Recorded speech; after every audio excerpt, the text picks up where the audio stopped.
Kombucha is actually really simple to make, and it's simple to give people parts of your SCOBY too, so that they can make it as well. It can also get completely crazy out of control if you leave it too long. So I'd like to talk you through what to do if you've left your kombucha too long and how to refresh it. And this also includes if you were to get a new piece of SCOBY from someone, how you could turn it into your very own kombucha. So this picture is a very overgrown SCOBY with almost no liquid in the bottom, and if you were to drink that kombucha that's in the bottom, that's the liquid, it would be incredibly sour and a bit like vinegar. And that's why I'm looking unhappy, because I've left my kombucha so long that it is almost all SCOBY and no liquid. SCOBY, by the way, stands for a symbiotic combination of bacteria and yeast, or something very close to that. So it's actually a living organism. It's bacteria and yeast together, and it grows. It feeds off the sugar in the tea that you put in, and it grows. So we'll start off with a way overgrown SCOBY. That's what you can see here. You just simply take the lid off your whatever you're growing your kombucha in, and lift out all of the solid parts. If it's really overgrown, you might have a few solid parts that you can see where they just keep growing a layer on top of another one. So you might end up with several layers. Then in this bowl, you can see that I've cut a part off that top layer, but really if this was you, you could cut that into little triangles and give them to anyone and everyone. You'd have so many there to start new cultures with. So if you're going to give some to somebody, they need a little triangle of the solid part and about half to 1 cup of the actual liquid, and that's for them to have enough to get started.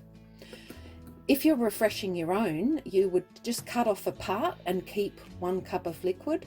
Then you would chuck out the rest of the SCOBY or give it to someone or feed it to your chooks, and you would drain out almost all of the liquid. So you're only going to need 1 cup to start your new batch going. So you leave your 1 cup, you put in your little piece of the solid SCOBY. You've pre-made tea and sweetened it.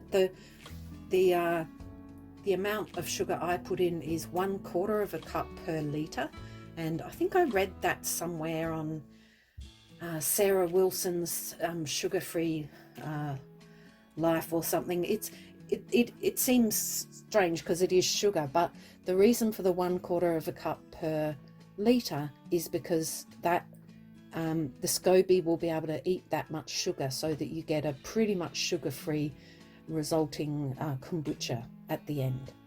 So that's why I've gone for that, but you can make it more sugar if you like.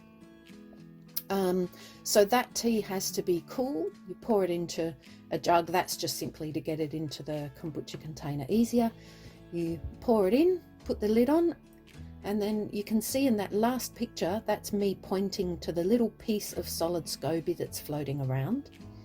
So in that batch, you're going to have a little solid piece of SCOBY, about 1 cup of the original liquid, kombucha liquid, and then the rest will be your sweetened tea.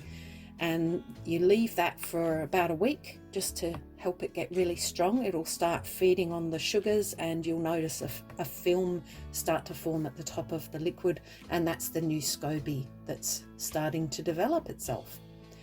So hopefully this might have taken out some of the mystery if you weren't sure how kombucha is made. It's pretty easy. Make sure you keep sterile, like if you're pulling out your solids, make sure your hands are really clean. That's pretty much the basics of it, and nothing much more to it.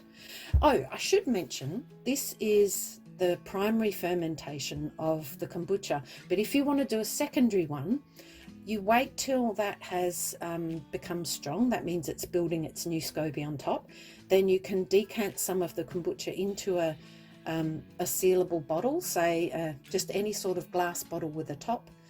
Drop in a couple of berries or some ginger or citrus or pretty much anything you like that has just a tiny bit of sugars in it, so fruit is good.